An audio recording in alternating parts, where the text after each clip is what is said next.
ये कहानी है दो ऐसी लड़कियों की जिनको कुछ बदमाश लड़के उठाकर ले जाते हैं और बंदी बनाकर बार बार उनके साथ रेप करते हैं। लेकिन ये दोनों हार नहीं मानती और किस तरह उन सभी लड़कों से एक एक करके अपना बदला लेती है, देखेंगे हम इस पूरी कहानी में। हेलो दोस्तों, मेरा नाम है इशिता और इस कहानी की शुरुआत में हम दो खूबसूरत लड़की कैटी और नैन्सी को देखते हैं जो एग्रीकल्चर की स्टूडेंट है और अब वो आगे की स्टडी करने के लिए न्यूयॉर्क की एक फार्म में जाने वाली थी। इसलिए दोनों बहुत ज्यादा खुश थी और दोनों आपस में बात करती है कि इस बहाने हम यूरोप भी घूम लेंगे और वहाँ बहुत सारे शॉपिंग भी करेंगे। अब अगली सुबह दोनों को लेने के लिए उनके अंकल जेसन आते हैं जो कि एक FBI एजेंट है।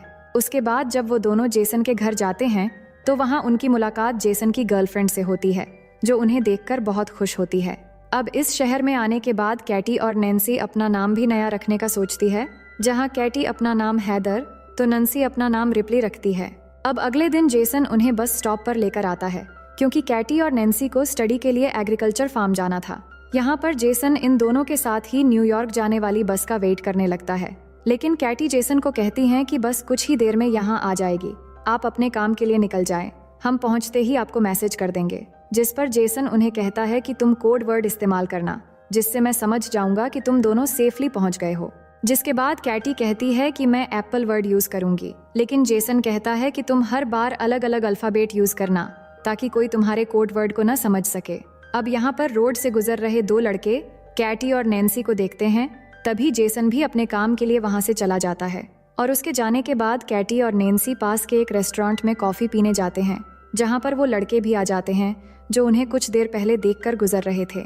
इनका नाम जेड और ल्यूकस है और वो दोनों कैटी और नैन्सी से बातें करने लगते हैं, जिससे कैटी और नैन्सी उनको अपना नाम हैदर और रिप्ली बताती है। कैटी उन्हें बताती है कि हम न्यूयॉर्क के एग्रीकल्चर फार्म स्टडी के लिए जा रहे हैं, जिस पर जेड कहता है कि हम भी वहीं जा रहे हैं और अगर तुम दोनों आना चाहो तो आ सकती हो। लेकिन कैटी उन्हें उनके साथ जाने से मना कर देती है। पर जब वो दोनों उठ के जा रहे होते हैं तभी नैन्सी कैटी को उनके साथ जाने के लिए मना लेती है और दोनों उनके साथ चली जाती है। लेकिन यहाँ हम देखते हैं कि जेड और ल्यूकस दोनों को फार्म न ले जाकर अपने घर ले जाते हैं जो कि जंगल के एकदम पास हैं। ये देखकर कैटी और नैन्सी थोड़ा घबरा जाती हैं और उन्हें तुरंत गाड़ी को फार्म की तरफ ले जाने के लिए कहती हैं। लेकिन तभी घर से जेड और ल्यूकस की मॉम आती हैं जो उन्हें बड़े ही प्यार से चाय पीने के लिए कहती हैं और दोनों को ये भी कहती हैं कि जेड और ल्यूकस बाद में तुम दोनों को छोड़ देंगे। अब जब वो दोनों चाय पी रहे होते हैं तभी कैटी के पास उनके अंकल जेसन का मैसेज आता है, जिस पर कैटी उन्हें कोड वर्ड में एप्पल लिखकर रिप्लाई कर देती है, जिससे जेसन समझ जाता है कि वो दोनों सेफली फार्म में पहुंच चुके हैं। अब ल्यूकस की माँ उनको कुछ खाने के लिए देती है, जिसे खाते ही कैटी और नैन्सी को नशा चढ़ने लगता है क्योंकि उस खाने में ड्रग्स मिला हुआ था और वो दोनों समझ जाती है कि उनके साथ कुछ गलत किया जा रहा है। जिसके बाद वो दोनों वहाँ से भागने की कोशिश करने लगती है, लेकिन थोड़ी दूर जाकर वो बेहोश हो जाती है। जिसके बाद जेड और ल्यूकस आकर उन्हें उठाकर वापस अपने घर में ले आते हैं। अब अगले दिन जब उन्हें होश आता है तो वो दोनों खुद को एक जंगल में पाती है और उनके हाथ लोहे की जंजीरों से बंधे हुए थे। ये देखकर दोनों बहुत ज्यादा डर जाती है और हेल्प के लिए चिल्लाने लगती है। तभी वहाँ जेड आता है और उन्हें बताता है कि तुम जंगल की एक ऐसी जगह पर हो जहाँ दूर दूर तक कोई भी इंसान नहीं है, इसलिए तुम्हारे चिल्लाने का कोई फायदा नहीं है। अब कुछ देर बाद वहाँ बोरिस नाम का एक आदमी आता है जो कैटी को उसका फोन दिखाता है और कहता है कि तुम्हारे फोन पर किसी जेसन नाम के आदमी ने मैसेज किया है जिसे तुमने पिछली बार मैसेज में एप्पल लिखकर भेजा था। वो दोनों से इसका मतलब पूछने लगता है, जिस पर कैटी बताती है कि एप्पल एक कोड वर्ड है जिसका मतलब है कि हम दोनों सेफ हैं। इसके बाद बोरिस जेसन को रिप्लाई करता हुआ लिखता है कि सब कुछ ठीक है और साथ में कोड वर्ड एप्पल भी लिख देता है।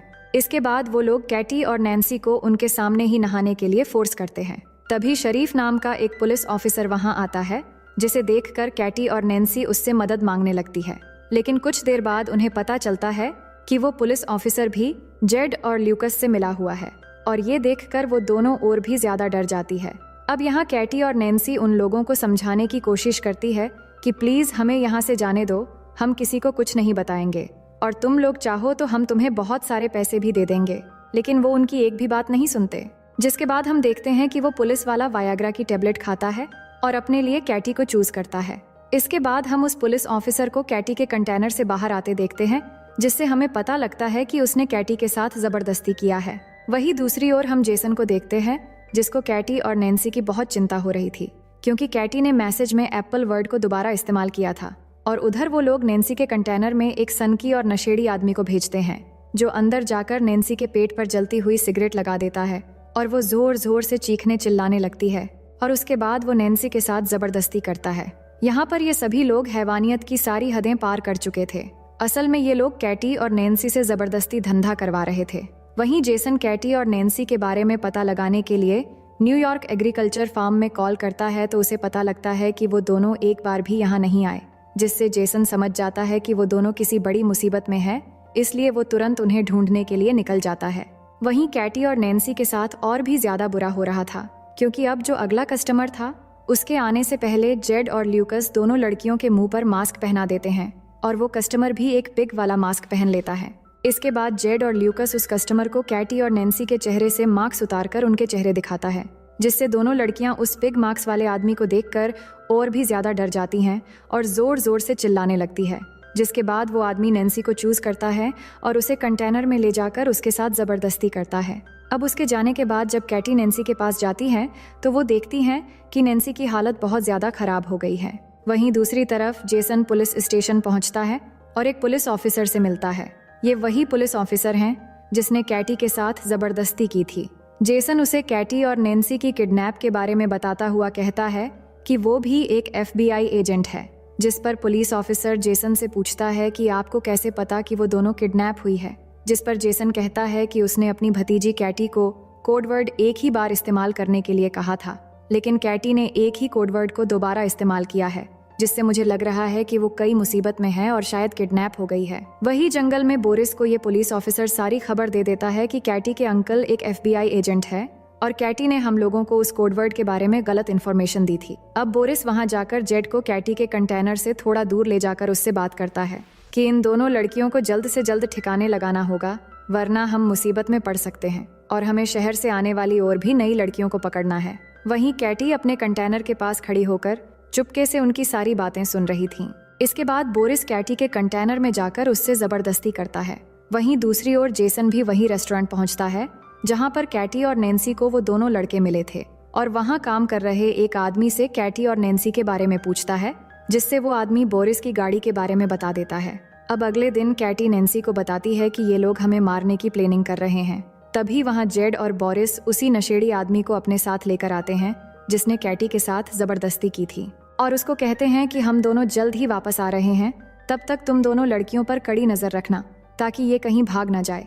अब उनके वहां से जाते ही कैटी उस नशेड़ी को अपनी ओर अट्रैक्ट करने लगती है और उसे अपने साथ इंटीमेट होने के लिए उकसाती है और ऐसा करते हुए जैसे ही वो उस नशेड़ी के करीब जाती है तो वो उसके गले पर जोर से काट देती है, जिससे उसके गले से खून निकलने लगता है और वहीं पर उस नशेड़ी की मौत हो जाती है। इसके बाद वो दोनों अपनी हथकड़ियां खोलकर वहां पर छुप जाती है और जब वो पुलिस वाला यहाँ पहुंचता है तो वो दोनों चुपके से उसकी गाड़ी लेकर यहाँ से भाग जाती है। इसके बाद ये दोनों एक मॉल में जाती है और बहुत सारे अजीब सामान खरीदती है, जैसे कि हथौड़े, कुल्हाड़ी, टेनिस बॉल और बहुत सारे कीले और बहुत खतरनाक हथियार।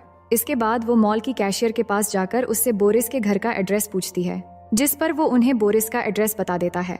वही जेसन बोरिस के कार इंश्योरेंस कंपनी में पहुंचता है जहां पर उसे बोरिस के घर का पता मिल जाता है। वहीं हम देखते हैं कि बोरिस अपने घर पर म्यूजिक लगाकर एंजॉय कर रहा होता है। तभी वहां कैटी और नैन्सी आ जाती हैं और टेनिस बॉल पर बहुत सारी कीलें लगाकर उसके मुंह पे मारती हैं, जिससे वो बेहोश हो जाता है। उसके बाद जैसे ही उसे होश आता है तो वो खुद को एक टेबल से बंधा हुआ पाता है, लेकिन बोरिस उन्हें खुद को छोड़ने के लिए बहुत पैसों का ऑफर देता है। लेकिन कैटी और नैन्सी को तो सिर्फ अपना बदला चाहिए था। वहीं उनके अंकल जेसन भी बोरिस के घर के बाहर पहुंच गए थे और घर के अंदर कैटी और नैन्सी बोरिस से उस मस्क वाले आदमी का एड्रेस पूछती है, जिससे बोरिस उन्हें एड्रेस बता देता है। इसके बाद वो दोनों उसके पिछवाड़े में कीलों से भरा हुआ एक बेसबॉल घुसा देती है, जिससे वो जोर जोर से चिल्लाने लगता है और ये आवाज सुनकर जेसन जल्दी से घर के अंदर आता है और आकर देखता है बोरिस मरा पड़ा है। तभी उसे घर के पीछे गाड़ी की आवाज सुनाई देती है, लेकिन जब तक वो बाहर जाता है तब तक कैटी और नैन्सी गाड़ी लेकर वहां से निकल चुकी थी। अब जेसन जल्दी से वापस पुलिस स्टेशन जाता है और उस पुलिस ऑफिसर से दोबारा कैटी और नैन्सी के बारे में पूछने लगता है और इसी दौरान जेसन कैटी को कॉल लगाने की कोशिश करता है। तभी उसे पता लगता है कि कैटी का फोन उस पुलिस ऑफिसर के पास ही है। अब इससे पहले कि जेसन कुछ कर पाता, पुलिस ऑफिसर उसके पीछे से गन पॉइंट करके खड़ा हो जाता है। वहीं दूसरी ओर कैटी और नैन्सी एक चर्च में पहुंचते हैं जहां हमें पता चलता है कि वो पिग मस्क वाला आदमी कोई और नहीं बल्कि इस चर्च के फादर है और वो फादर उन्हें देखकर एकदम से पहचान लेता है। तभी कैटी पीछे से उस पर डंडे से मारकर बेहोश कर देती है और दोनों उसे गाड़ी के पीछे बांधकर घसीटते हुए टाउन की तरफ ले आते हैं और वहां एक दुकान से माचिस और पेट्रोल खरीद कर उस पर पेट्रोल छिड़क कर उसे जिंदा ही जलाकर मार देते हैं। वहीं हम देखते हैं कि जेसन को वो पुलिस वाला चेयर से बांध देता है और कुछ देर बाद वो 2 नई लड़कियों को किडनैप करके वहां लाता है। इसके बाद जब वो उन लड़कियों के साथ जबरदस्ती करने लगता है तभी चुपके से कैटी और नैन्सी वहां आकर डंडे से उसके सर पर अटैक करके उसे बेहोश कर देती है और जब उसे होश आता है तो वो खुद को एक कुर्सी से बंधा हुआ पाता है और उन दोनों से माफी मांगने लगता है। उसके बाद कैटी गन में सिर्फ एक बुलेट डालकर उसे डराने लगती है और बारी बारी से उस पर गन से शूट करने लगती है, लेकिन सभी शूट में वो बच जाता है, इसलिए वो थोड़ा मुस्कुराता है। लेकिन अगले ही सेकंड में कैटी उसे शूट करके एकदम जान से मार देती है। इसके बाद कैटी और नैन्सी वहां मौजूद दोनों लड़कियों को आजाद करके उन्हें जेसन को खोलने के लिए कहती है और खुद वहां से चली जाती है। जिसके बाद वो लड़कियां जेसन की रस्सी खोल देती हैं और उसे बताती हैं कि उन लड़कियों ने हमें ऐसा करने को कहा है। अब यहाँ पर जेसन को पूरी बात समझ आती है कि वो दोनों लड़कियां कोई और नहीं बल्कि कैटी और नैन्सी हैं। वहीं हम जेड और ल्यूकस की मॉम को देखते हैं जो ड्रिंक कर रही थी। तभी अचानक उसे अजीब सा नशा होने लगता है जिससे वो वहीं पर गिरकर बेहोश हो जाती है। इसके बाद जब उसे होश आता है तो वहाँ कैटी और नैन्सी ने उसको बेसमेंट में एक कुर्सी से बांध रखा था और उन दोनों ने जेड को भी उसके बिल्कुल सामने वहीं पर बांध रखा था। जिसके बाद कैटी और नैन्सी जेड को उसकी मॉम की आंखों के सामने ही डंडे से मारकर नीचे गिरा देती है और फिर दोनों उसे पीटते पीटते एकदम उसकी जान ले लेते हैं, जिससे उसकी मॉम जोर जोर से रोने लगती है। जिसके बाद वो उसकी मॉम को ल्यूकस के पास लेकर जाती है जहां वो ल्यूकस के हाथ में एक डंडा देकर उसकी ही मॉम को मारने के लिए कहती हैं और उसे धमकाती हैं कि अगर तुमने ऐसा नहीं किया तो हम तुम्हें गोली मार देंगे। लेकिन ल्यूकस ऐसा नहीं कर पाता, जिससे नैन्सी उसे गन से शूट करके मार डालती। इसके बाद वो उसी गन को साफ करके ल्यूकस को पकड़ा देती है, जिससे पुलिस को लगे कि दोनों माँ बेटे आपस में ही लड़कर मर गए हैं। इसके बाद ल्यूकस की मॉम कैटी और नैन्सी को कहती है कि अगर तुम दोनों मुझे नहीं मारोगे तो मैं तुम्हें बहुत सारे पैसे दे सकती हूँ और मेरे पास बहुत पैसे हैं।